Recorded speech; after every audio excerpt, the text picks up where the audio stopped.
മറിമായം.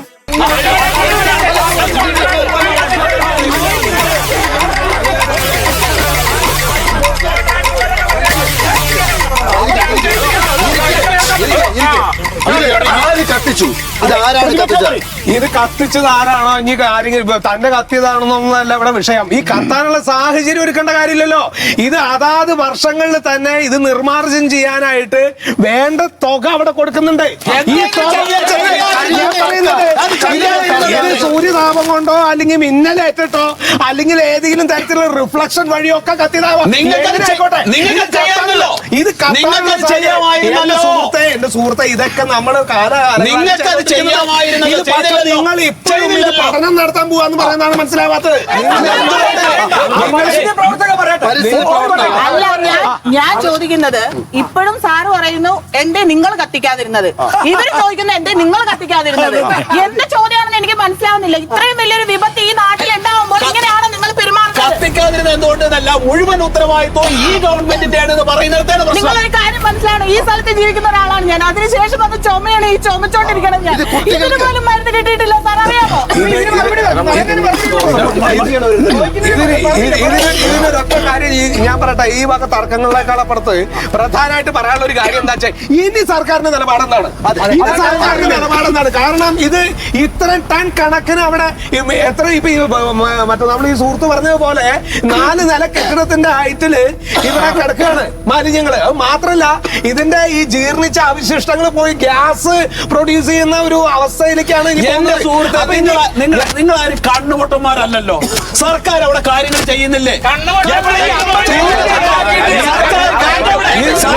ഒന്നും ചെയ്യാതെ മുഴുവൻ ഇത് നമ്മുടെ നാട്ടിലൊരു വ്യവസായ നഗരത്തിലാണ് ഇത്രയും വലിയൊരു ദുരന്തം ഉണ്ടായിട്ടുള്ളത്. വ്യവസായികളും സിനിമാക്കാരും വിദ്യാസമ്പന്നരും ഒക്കെ തിങ്ങിപ്പാർക്കുന്ന ഈ സ്ഥലത്ത് ഇപ്പൊ പ്രതിപക്ഷ നേതാവ് പറഞ്ഞതുപോലെ 50 കോടി രൂപയാണ് ഓരോ സാമ്പത്തിക വർഷം മാലിന്യ സംസ്കരണത്തിനായി നീക്കിവെക്കുന്നത്. ഈ പ്ലാന്റ് ഒന്നും നിങ്ങൾ പറയുന്നത് പ്ലാന്റ് ഒന്നുമില്ല അവിടെ. ഒരു കോമ്പൗണ്ടിൽ ഒരു തുരുമ്പ് പിടിച്ച ഷെഡ് മാത്രം, ഒരു യന്ത്ര സാമഗ്രികളോ ശാസ്ത്രീയമായി അത് സംസ്കരിക്കാനുള്ള ഒരു സംവിധാനവും ഇല്ലാത്ത ഒരു പറമ്പിൽ കൊണ്ടുവന്ന് ഡംപ് ചെയ്തിട്ടിരിക്കുന്ന മാലിന്യത്തെയാണ് നിങ്ങൾ മാലിന്യ പ്ലാന്റ് എന്ന് പറയുന്നത്.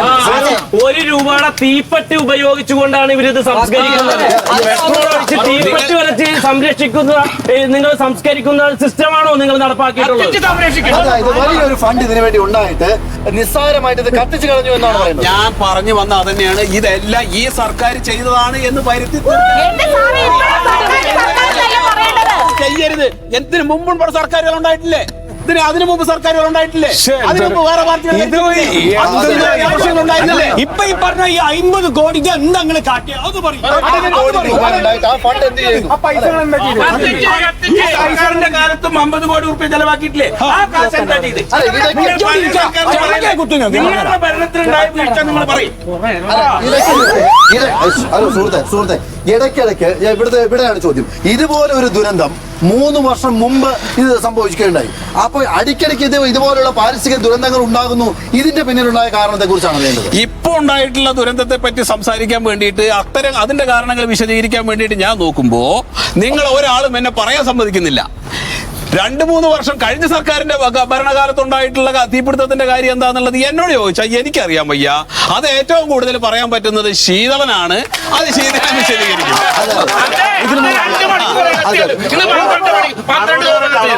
ഇത് ഈ ഉത്തരം മുട്ടുമ്പോ കൊഞ്ഞലം കാട്ടാന്ന് പറയും. നമ്മള് ഒരു വിഷയത്തെ കുറിച്ച് സംസാരിക്കുമ്പോ ആ വിഷയം ട്വിസ്റ്റ് ചെയ്ത് വേറൊരു വാർത്തയാക്കി മാറ്റുന്ന ആ രീതി ഇവിടെ നടപ്പിലാക്കുന്നത്. കൃത്യമായിട്ട് ഇപ്പൊ ഉണ്ടായിട്ടുള്ള ഈ തീപിടുത്തത്തിനെ കുറിച്ചുള്ള ചർച്ചയാണ് ഇവിടെ നടക്കുന്നത്. ആ ചർച്ച അതിന് എന്ത് പോംവഴി കാണാൻ പറ്റുന്നതാണ് സർക്കാരിനോട് പറയേണ്ടത്. അല്ലെങ്കിൽ ഇതിന് ചുക്കാൻ പിടിക്കുന്ന ആളുകൾ ആരാണെങ്കിൽ അവരതിന് ഉത്തരവാദിത്തപ്പെട്ടവരാണ്. അവരത് പറയണം. 12 ദിവസമായി സ്കൂളിൽ പോയിട്ടിട്ട് ഇതൊന്നും നമ്മൾ മനഃപൂർവ്വം ഉണ്ടാക്കിയിട്ടുള്ളതല്ലോ. മനഃപൂർവ്വം ഉണ്ടാക്കിയിട്ടുള്ള ദുരന്തമല്ല. എനിക്കും ചില കാര്യങ്ങളൊക്കെ പറയണം. എന്റെ പൊന്നു സാറേ, ഈ പുകയും പടലും ഒക്കെ കൊണ്ടുണ്ടല്ലോ, എനിക്ക് എന്റെ ഫാമിലി ഫാമിലിക്ക് ഇവിടെ ജീവിക്കാൻ പറ്റാത്ത അവസ്ഥ. നിങ്ങൾക്ക് മാത്രമല്ലെന്ന് ഒരുപാട് ആളുകൾക്കുണ്ട്. എന്റെ പൊന്നു സാറെ പറയുന്നേക്ക് സാർ ഒരു 4-5 സെന്റ് ഫസ്റ്റ് ഈ കേരളത്തിന് വെളിയിൽ തന്ന ഞങ്ങൾ ഫാമിലിയായിട്ട് അവിടെ പോയി താമസിച്ചോളാം. ഇത് ഏക്കേണ്ട ആവശ്യമില്ലല്ലോ സാറേ. മടുത്ത് അതുകൊണ്ട് അല്ല അത് അമ്മയ്ക്ക് മൈക്ക് അവിടെ കൊടുക്കും അങ്ങോട്ട് കൊടുക്കും. ഓക്കെ. അവരെ കൊടുക്കാതിരിക്കല്ലേ. ഇതിന് പരിഹാരമുണ്ട്, Yes. എന്താണ് പരിഹാരം? നല്ല പരിഹാരമുണ്ട്. ഒരു പരിഹാരം ഇല്ല ഇവിടെ. ഈ സത്യമാഷ് പറഞ്ഞ കാര്യം കൃത്യമായി ചെയ്താൽ മതി. ആദ്യം പറഞ്ഞില്ലേ, അതന്നെ ഇതിന്റെ പരിഹാരം.